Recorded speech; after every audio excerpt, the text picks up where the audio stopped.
Bonjour à tous et bienvenue sur le plateau de l'invité de l'actu. Je suis ravi de vous y retrouver comme chaque jour. Ce soir, notre invité, il s'agit de Sébastien Chapie. Bonsoir Sébastien, merci beaucoup d'être avec nous. Merci de m'avoir invité. Alors Sébastien, vous dirigez une boutique qui vient d'ouvrir à Toulouse, qui a une particularité, vous ne vendez que de l'ambre. Que de l'ambre, c'est ça, exactement. En fait, le concept d'Amberiza, c'est très simple, c'est on ne fait que des produits autour de l'ambre.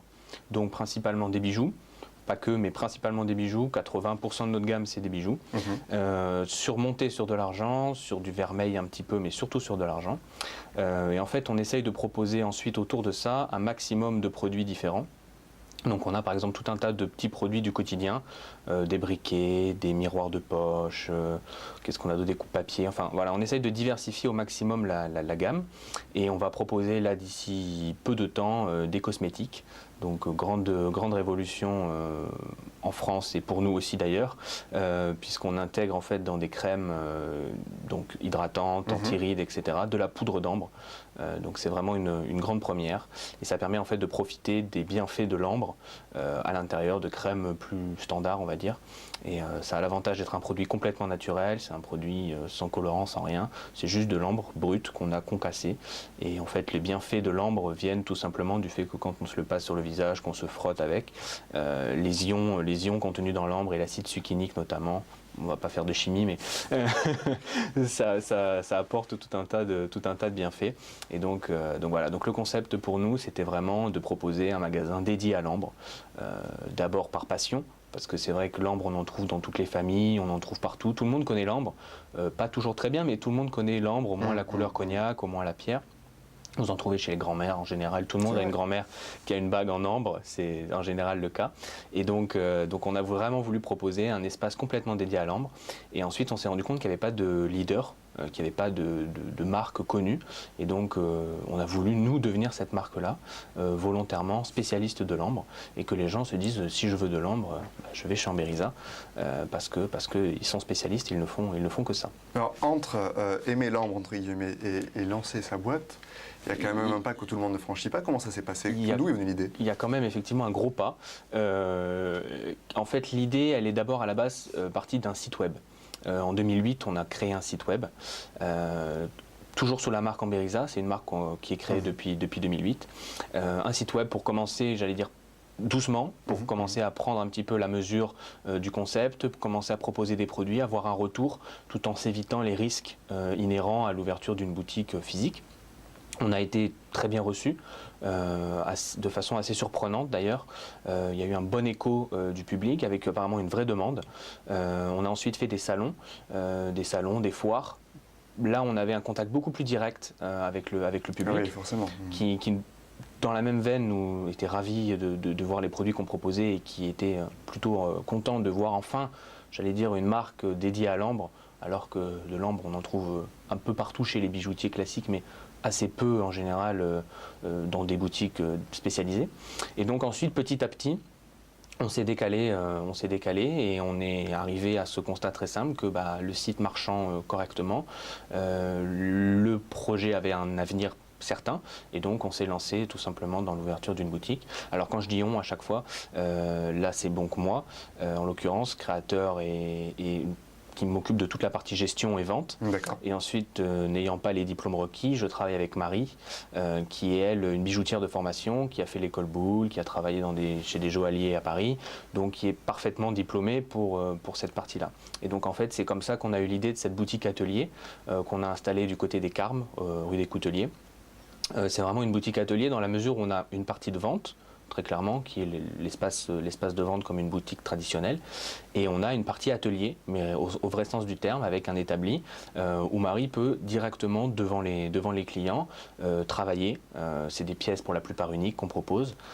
Donc elle peut travailler directement, les gens peuvent voir ce qu'elle propose, ce qu'elle fait. Et ça permet d'avoir donc à la fois une interaction directe avec les gens, qu'il y ait cette proximité, qu'on puisse faire partager un petit peu nous cette passion pour l'ambre, et à la fois la possibilité aussi de réaliser tout un tas de petits travaux en direct. Par exemple, vous voulez une chaîne de telle ou telle taille, on peut vous le faire instantanément. D'accord, c'est ce que j'avais demandé. En fait, on peut personnaliser le produit. Exactement. En fait, on peut très bien partir sur une création de zéro, Donc vous arrivez, vous me dites voilà, moi je voudrais une bague de telle forme avec tel corps de bague, etc. Nous on peut très bien vous faire le dessin et ensuite vous suivre dans toute la création du produit.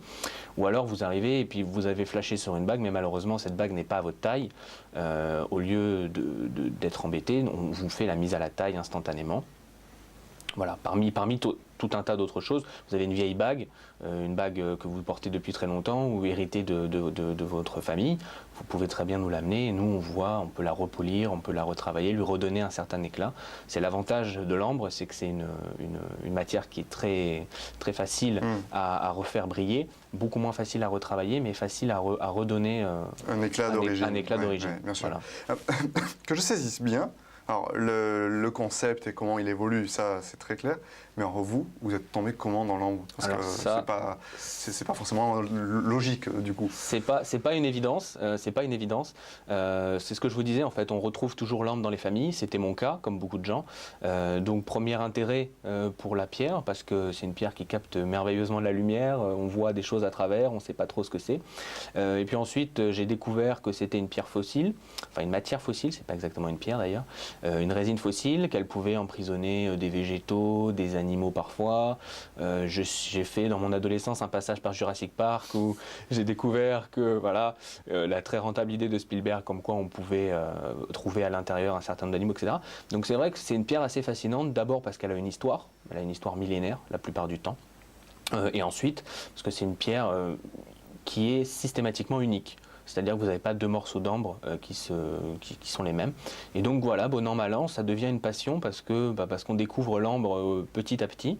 Et à la fois la passion et le constat que personne finalement n'avait jamais saisi l'opportunité de devenir le spécialiste et de ne faire que ça, tout ça amène en Ambériza et tout ça, avec le chemin qu'on vient de faire, tout ça amène à l'ouverture de la boutique. Comment ça se passe? Ça fait quelques semaines maintenant que vous êtes installé. C'est exactement ça, ça va faire à peu près un mois qu'on est ouvert, ça commence doucement. On a eu un petit retard d'ouverture, mais ça je pense que c'est l'apanage de toutes les ouvertures d'entreprise. Ça commence bien, on a le même bon retour que celui qu'on avait déjà eu, notamment avec le site précédent et les salons qu'on avait pu faire.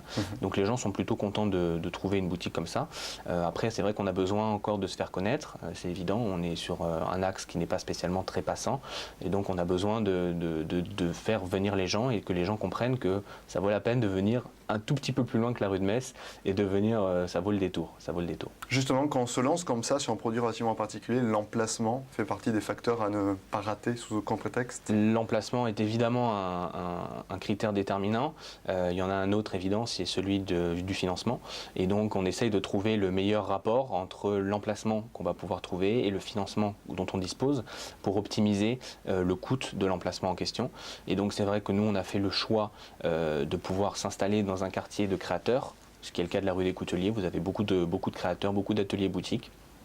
C'est certes pas un emplacement de premier choix sur les grandes artères de la ville, mais c'était aussi un choix d'être à la fois dans ce quartier des Carmes, très créateur, et une contrainte budgétaire évidente qui ne nous permettait pas d'être dans un axe particulièrement passant. Je vais reprendre ce qu'on pourrait entendre partout. C'est pas suicidaire de se lancer aujourd'hui dans le contexte actuel? Écoutez, regardez, je suis encore là, donc c'est pas suicidaire. Il faut de l'envie, il faut y croire. Je crois que c'est le minimum pour voilà. Il faut essayer de ne pas avoir les yeux plus gros que le ventre, et donc de maîtriser au maximum son budget et de prévoir un budget suffisant pour tenir un certain temps sans être complètement dépassé et débordé. Et ensuite, on y va, on se jette à l'eau et puis on verra bien. Enfin, je pense qu'il y a aussi une part d'inconscience nécessaire, mais je bats en brèche l'idée qu'on est en France, on n'a aucune chance de réussir, c'est pas possible. Non, moi, je sors de la fac, je suis très jeune et j'y vais la tête la première et j'y crois complètement. Donc, a priori, non, pas suicidaire du tout. En tout cas, moi, je le suis pas. Donc, et la banque m'a suivi. Donc, a priori, les banques sont en général des gens qui ne prennent pas trop de risques. Donc, je me suis dit que si elles m'avaient suivi, c'est que c'était pas si suicidaire que ça. Très bien, merci beaucoup Sébastien Chapier d'être venu sur le plateau pour nous parler d'Ambériza. C'est la fin de ce plateau. Merci à vous de l'avoir suivi. On se retrouve la semaine prochaine. Excellent canal.